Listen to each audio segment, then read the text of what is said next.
আজকের দিনটা একটু আলাদা। পুপুন এখন স্কুলে যাবে, তবে প্রস্তুতি ছিল সম্পূর্ণ আলাদা।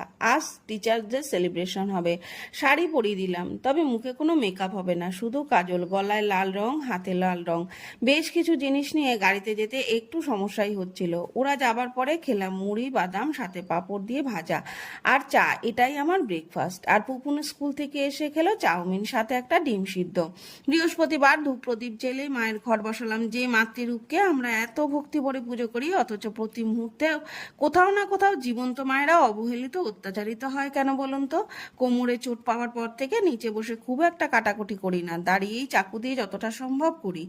আর পাঁচ মিশালি ডাল, পার্শে মাছ আর পাঁপড় ভাজা, এটাই হলো আজকে দুপুরের খাবার।